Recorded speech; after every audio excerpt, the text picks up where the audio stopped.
Bienvenue à nos auditeurs. Aujourd'hui, nous allons aborder un sujet passionnant.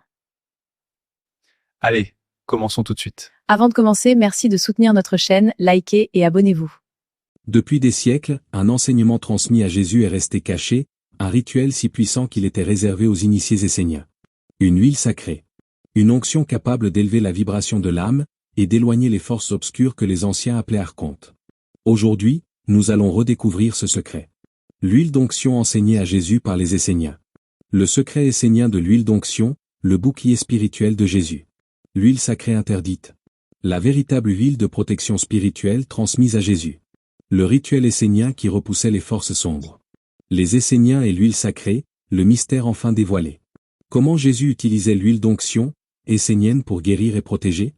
L'huile sacrée qui éveille l'âme, l'enseignement secret de Jésus. La puissance spirituelle de l'huile d'onction, héritage essénien de Jésus. Cette vidéo révèle l'un des enseignements les plus secrets transmis à Jésus par les Esséniens, l'huile sacrée d'onction, un remède spirituel capable d'éloigner les forces obscures, souvent appelées archontes. Tu découvriras son origine, son rôle dans la protection spirituelle, et pourquoi cette connaissance a été cachée pendant des siècles. Une exploration profonde pour ceux qui cherchent la vérité derrière les traditions sacrées. Les Esséniens, communauté spirituelle dont Jésus fut proche, utilisaient une huile d'onction aux propriétés symboliques et thérapeutiques. Dans cette vidéo, nous plongeons dans les manuscrits, les traditions et les pratiques anciennes pour comprendre comment cette huile était préparée, pourquoi elle était considérée comme sacrée, et comment Jésus l'aurait utilisée dans son ministère. Une immersion dans l'histoire spirituelle la plus authentique. L'huile sacrée enseignée à Jésus par les Esséniens n'était pas seulement un rituel, c'était un outil d'éveil, de guérison et de protection. Cette vidéo t'invite à redécouvrir ce symbole puissant, à comprendre son sens profond, et à percevoir comment il peut encore aujourd'hui éclairer notre chemin intérieur.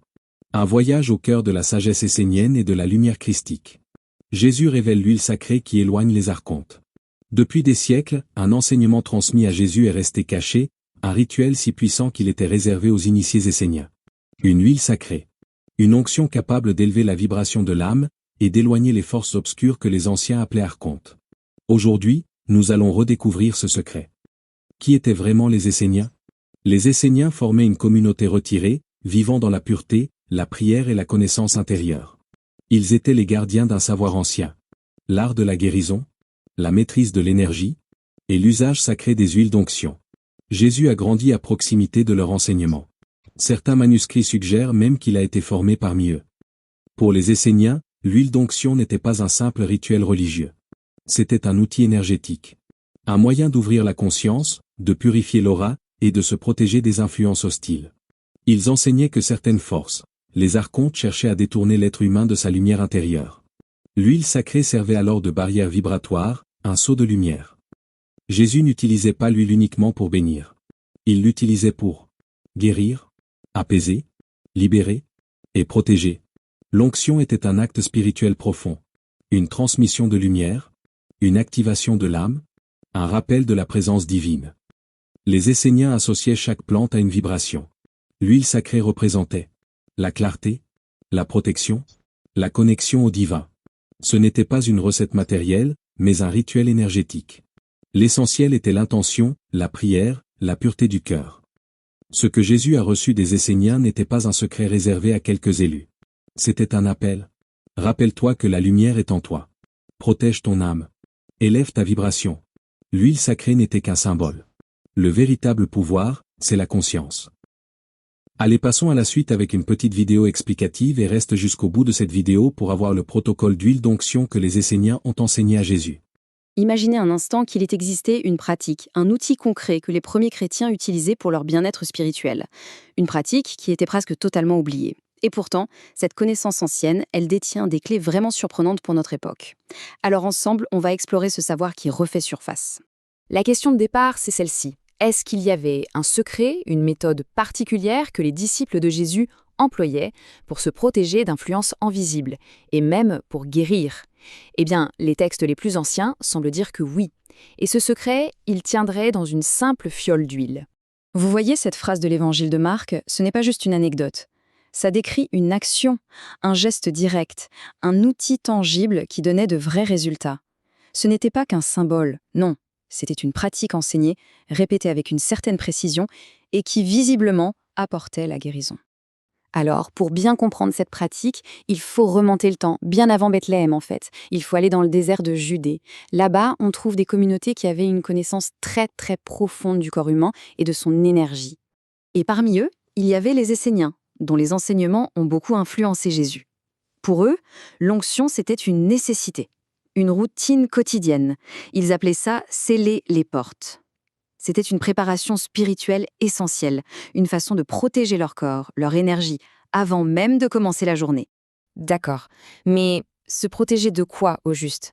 Les textes anciens, ils parlent d'influences qu'on ne voit pas, des forces qui agissent un peu en coulisses. Et là, dans de vieux textes gnostiques qu'on a redécouverts à Nag Hammadi en 1945, on trouve une piste assez surprenante. Ils parlent d'archontes. Alors, ce ne sont pas des démons au sens où on l'entend d'habitude. C'est plutôt décrit comme des influences, des entités invisibles qui, en quelque sorte, se nourriraient des émotions humaines de basse fréquence. La peur, l'anxiété chronique, le désespoir, ce genre de choses. Et c'est là que ça devient vraiment intéressant. C'est que cette description, vieille de plusieurs siècles, elle fait écho à des expériences très modernes. Cette sensation de lourdeur qu'on n'explique pas, le fait de se réveiller déjà à plat, ou cette impression que quelque chose s'est accroché à soi après une conversation tendue. Les anciens textes suggèrent que ce n'est pas juste dans notre tête, que ce sont des manifestations bien réelles de ces influences. Bon, on pourrait se dire que tout ça est un peu mystique. Mais ce qui est incroyable, c'est comment cette sagesse millénaire rejoint ce que la science moderne commence à peine à comprendre. Ce n'est pas de la magie, c'est de la biologie. Et voilà le point clé. Contrairement à la vue ou à l'ouïe, notre odorat, lui, il a une autoroute directe vers le système limbique, le centre de nos émotions dans le cerveau. Ça veut dire qu'une odeur, un composé aromatique, peut changer notre état nerveux en quelques secondes sans aucun filtre. Les anciens, on l'avait compris par l'observation, aujourd'hui, la neurologie nous l'explique. Et ce n'est pas tout. Notre corps, il génère un champ électromagnétique qu'on peut mesurer.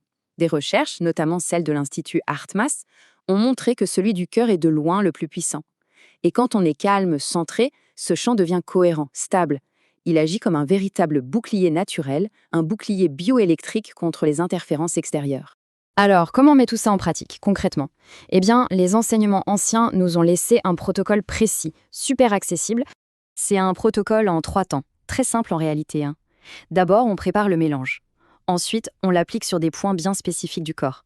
Et enfin, on active le tout par l'intention et la respiration. La recette de base est d'une simplicité désarmante. Mais le plus important, c'est la qualité des huiles.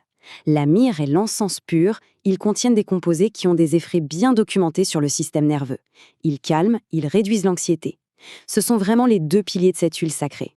Maintenant, les points d'application. Et c'est là qu'on voit à quel point une partie du savoir s'est perdue. Aujourd'hui, on pense souvent à l'onction sur le front.